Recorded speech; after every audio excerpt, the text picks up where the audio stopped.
I'm here with Leaving Earth by the Lumenaris Group, and we are just coming into turn 2, which is 1957. The French were the first player, and they have done a couple of things. They launched their Atlas rocket, which they'd put $5 million into. That exploded, as you can see from this major failure over here, and the fact that it's over there tells you that the French paid another $5 million to remove that from their stack of cards for Atlas rockets. So they've only got 2 in their pile now, but they still don't know how how likely they are to explode. Less likely than they were before. Then with the remaining 15 million, they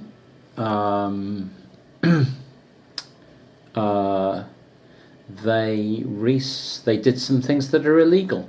No, that was yes, that would have been it was just 5 million to repair. With their remaining 20 million, they didn't buy the Atlas rocket; they already had it.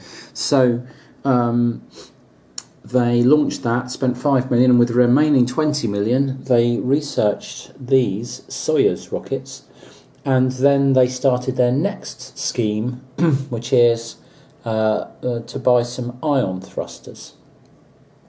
And they have plans to do some surveying if they can get a probe up into the off the Earth's surface using those Soyuz rockets, a probe and some ion thrusters, to start sending probes off to survey things and hopefully hoover up 9 points from the surveying missions.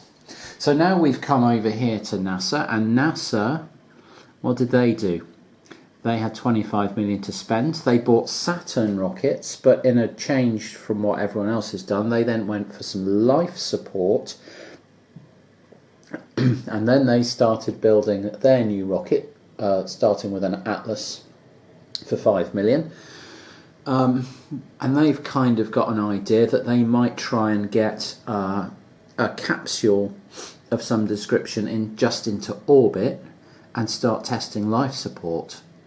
And then if they can get a dude to it on a separate mission and dock it, so they'll try and get rendezvous, they might get a man to the moon in stages. That's what they're thinking, rather than try and do it all in one mission, or one sort of into lunar orbit, separate 2 things, land something, fly it back up, join them back together and fly it back, as was done historically. They might try and do it in much more like I say, staged fashion than that, over several years potentially. So there's the Americans. Now we've come round to the Russians, who've got 25 million to spend, and an Atlas rocket already started, and so it's a question of what they want to do now. Oh no. Let me have a think.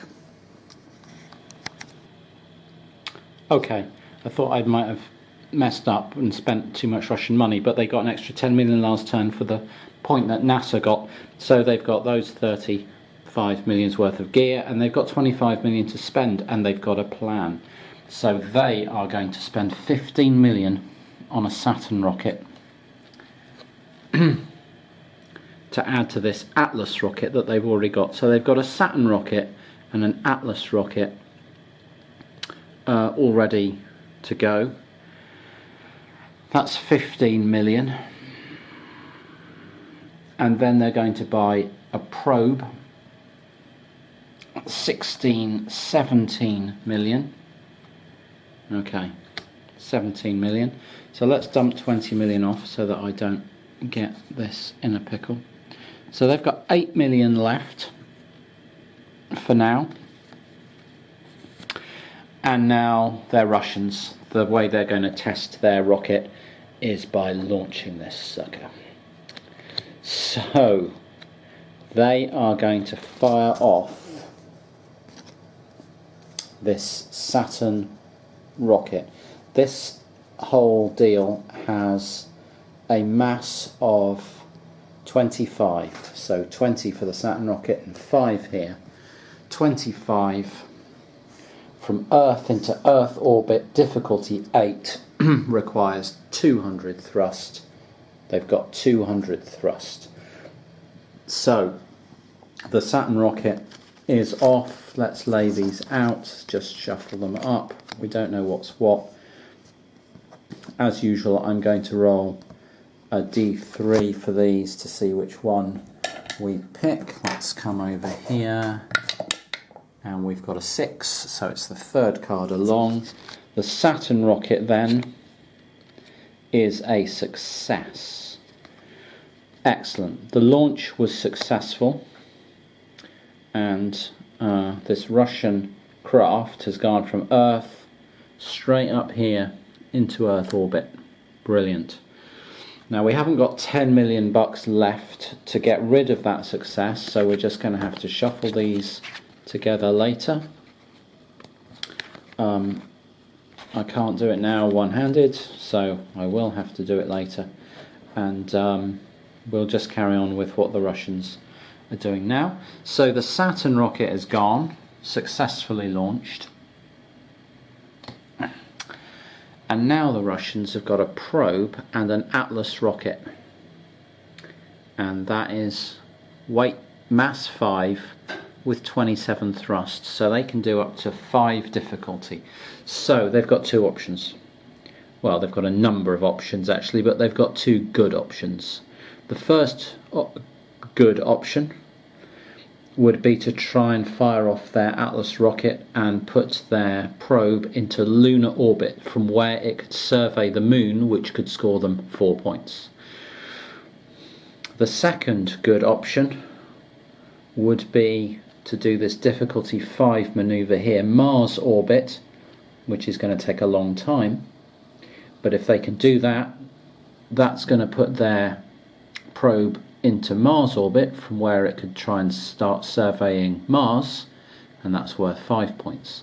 So they are going to fire off their Atlas rocket in the second stage of this mission and pop that probe off towards Mars. So we'll fire the Atlas rocket for its 27 thrust, and we will grab our 3 outcome cards for the Atlas rocket down here. We'll roll a d6, see which one we get. We get the first card, this one here, and they've got a success there as well. The Russians have successfully sent that probe off towards Mars. Now, this maneuver has got 3 hourglasses next to it, and what that means is that even though we've conducted the maneuver successfully and the burns successfully, it's still going to take another 3 years for our craft to actually get to Mars. So it can't instantaneously get there. This is a very long mission, but we've done it successfully. So we're going to put the craft up there on Mars orbit, and then we're going to grab 3 of these hourglass tokens and drop them onto it to show that it's arriving in 3 years' time. And the Russians are now going to high-five each other and hoot and holler in mission control and tell everyone how clever they are. And yeah, and in the meantime, think about how they're going to spend the rest of their 8 million bucks. And do you know what? They'd quite like to do this again next turn and try and put something into lunar orbit and hoover up the lunar survey points as well. So the best way for them to do that is to grab another spacecraft card. So they'll grab this spacecraft here, down over there, and drop 5 million bucks into another Atlas rocket, which will be the second stage rocket that they use. So the Saturn and then the Atlas will get their probe where it needs to be in lunar orbit, and they'll do the rinse and repeat and hope that they get some success again. So never mind this testing malarkey, let's go the high risk option and just assume that everything's going to work. That's what they're doing. And now I need to have a think about Japan. So Japan carried out the turn that it had planned last turn, which was to fire off a couple of probes attached to Atlas rockets into suborbital space, test the Atlas rockets and the landing capacity of those. The Atlas rockets both worked fine, and they spent 10 million to get rid of a success card, but they've got another success in there and an unknown. And then they tried to land them both. One of them failed terribly, but they spent 5 million to iron that problem out, and the other one landed successfully, and they spent 10 million learning from that. So they've got landing technology with just one card left on it, and that probe wasn't destroyed because it successfully, oh well, the way I read it, it was successfully landed back on Earth, and therefore saved them 2 million quid building another one, or $2 million. So that's the end of 1957. And we're rolling on into 1958, where I am not going to do sort of action by action summaries from here on in, but just dive in here and there as stuff happens, or, you know, space agencies launch ambitious looking missions that might go horribly wrong. So I'll do a quick summary of 1958 here in Leaving Earth then. The French were the first player again, and they attempted to launch a mission to put a probe into orbit around the moon, but it didn't get off the launch pad. There were problems with their new Soyuz rockets, and they aborted the attempt to take off to check out those problems, and spent the cash to get rid of a minor failure, basically. So the rocket was damaged, but it didn't destroy the craft. It didn't leave Earth. And they were able to fix it and identify that problem. The Americans, NASA, successfully put a capsule, an unmanned capsule, which could take crew but doesn't have any crew, into Earth orbit around the Earth. There it is, and to start testing their new life support systems, and those appears currently to be functioning, so that was great. The Russians attempted to build another of their Saturn Atlas probe missions, also aiming for the moon, since the one going to Mars is going to get there in a couple of years' time. So they attempted to repeat that formula, but unfortunately for them, while the Saturn rocket got the craft into orbit around the Earth, the attempt to shift into lunar orbit went horribly wrong, and the whole thing exploded. So yeah, they started building another attempt, just constructing the probe, and then be a bit more circumspect next time and save up the cash to get rid of the failures. And over here in Japan, the ISAS, they researched Saturn rockets and then bought a Saturn rocket to add to their probe, and they have pretty good looking landing gear, so they're hoping to land a probe on the moon. So that would be a coup for the Japanese if they can pull that off. So this is where we're up to, and we're moving into 1959. 1960 then here at Leaving Earth, and the French raced a probe to the moon, got it there successfully, but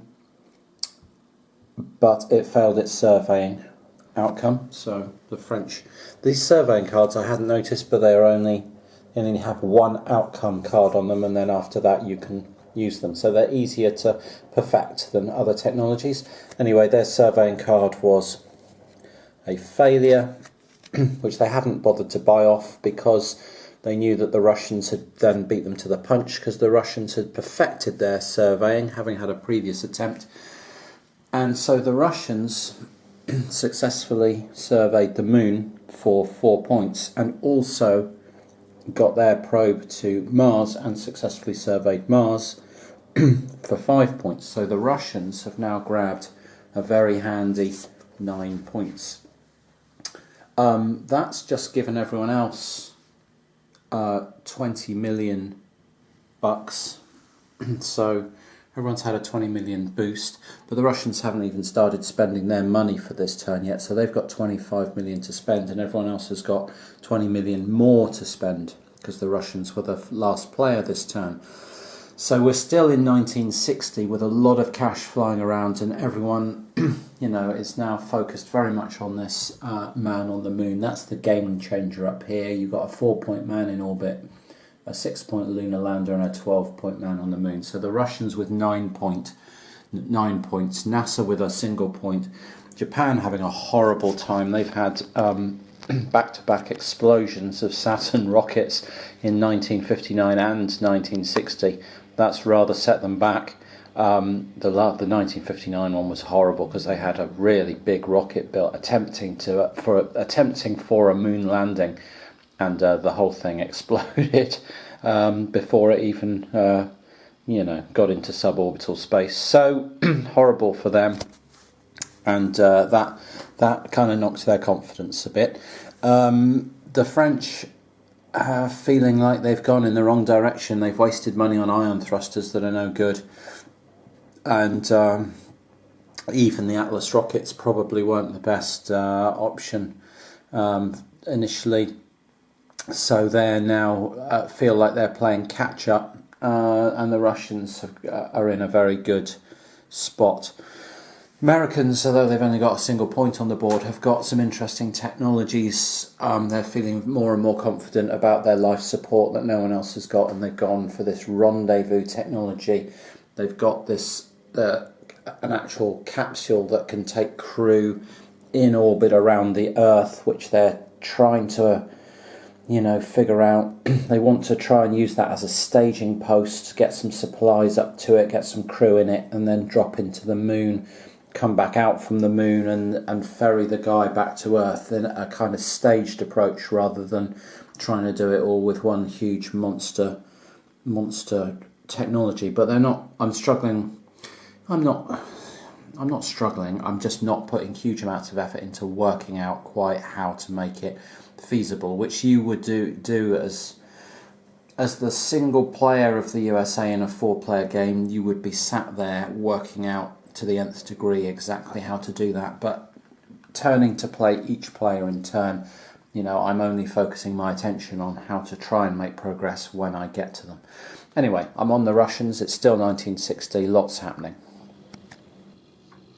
So 1961 here in Leaving Earth by Lumenaris Games, and Japan, after all their troubles, managed to put a probe on the moon. So they've scooped 6 points. That handed 10 million to everyone else. The French seem to have been just behind the curve. Every time they've tried to do something, someone's beaten them to it, so they don't have any points at all. America responded by managing to put Buzz Aldrin into orbit and bring him back home. So that was a very successful mission from them. Fired him up to their with a capsule, and and then brought it back to Earth, successfully landed it. So they've got an Apollo capsule and an astronaut, Buzz Aldrin, back on Earth, and they've still got their Eagle capsule, and they've managed to rendezvous as well. So Aldrin actually took a Saturn rocket and an Atlas rocket, and did he take that, or just...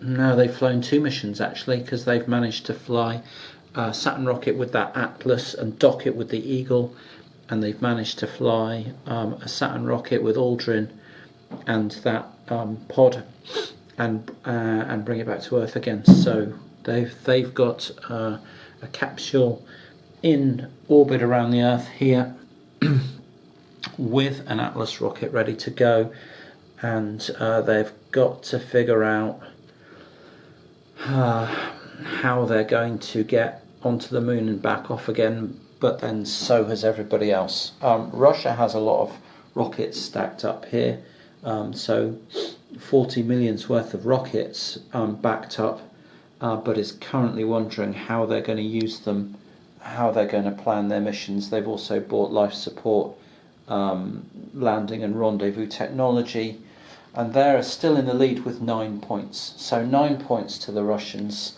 5 for NASA, 6 with the Japanese ISAS, and nothing for the French.